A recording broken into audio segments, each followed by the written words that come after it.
ओम शांति। आजिर ईश्वरीय महावाक्य 28-10-25 बाप दादा मधुबन। मूल्यर सारांश। मिठे बच्चे, तुमको संगम जुगरे सेवा करी गायन योग्य हेबाकु पड़िबो। पुणी भविष्यतरे पुरुषोत्तम हेबा द्वारा तुमे पूजन योग्य होई जिवो। आजिर प्रश्न, केउ रोग समूले समाप्त हेले जाई बाबांग हृदय रे रही पारिबो? उत्तर, एक रे प्रथमे 1 नंबर देह अभिमानर रोग। एही देह अभिमान कारणरू समस्त विकार गुड़िक मिसी तुमको महारोगी करि देइछन। एही देह अभिमान समाप्त होई गले तुमे बाबांग हृदय रे रही पारिबो। 2 नंबर, जदि हृदय रे रहिबाकु चाहुछ तेबे विशाल बुद्धि हुओ, ज्ञान चिता उपरे बस, आत्मिक सेवारे लागि जाओ एवं वाणी द्वारा सेवा करिबा सहित बाबा को भल भावरे मने पकाओ। अच्छा, धारणा पाई मुख्य सारांश 1 नंबर, बुद्धिमान होई मायार तोफान ठारू केबे हारी जिबा अनुचित। आखि धोका देउछि सेथिपाई निज उपरे ध्यान देबाकू हबो। कोनोसी भी विकारी कथा एही कानरे सुनिबार नाही।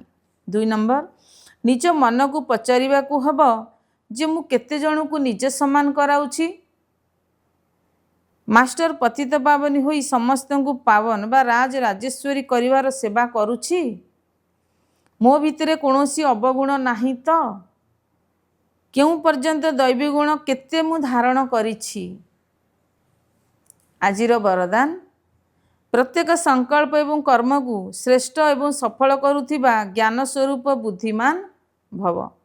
जो माने ज्ञान स्वरूप तथा बुद्धिमान होई कोनोसी भी संकल्प करि थांदी से माने सर्वदा सफलता मूरत होई थांदी। एहार स्मारकी भावरे भक्ति मार्ग रे कोनोसी शुभ कार्य आरंभ करिबा समय रे स्वास्तिक चिन्ह आंकी थांदी बा गणेश को नमस्कार करि थांदी। तेबे एही स्वस्तिक चिन्ह निजर स्वस्थिति रे स्थित हेबार एवं गणेशंक ज्ञानवान स्थितिर सूचक अटे।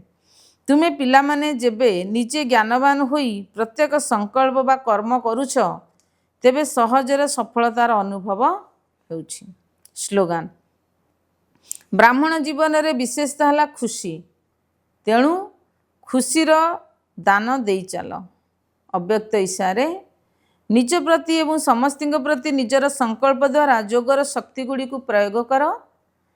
जेपरी कोनोसी भी विज्ञानर साधन को व्यवहार करिबा पूर्वरु प्रथमे लाइट अछि कि नहीं चेक करिथांदी। सेहीपरि जेतेबेले जोगर शक्ति गुड़िकर एवं सर्वगुण गुड़ी को प्रयोग करुछ सेतेबेले प्रथमे एई कथा चेक कर जे कोनोसी भी प्रयोगर मूल आधार है आत्मिक शक्ति, परमात्मा शक्ति बा निजर लाइट स्थिति हालुका अछि तो?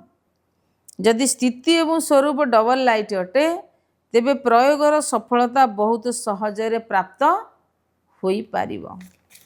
ओम शांति।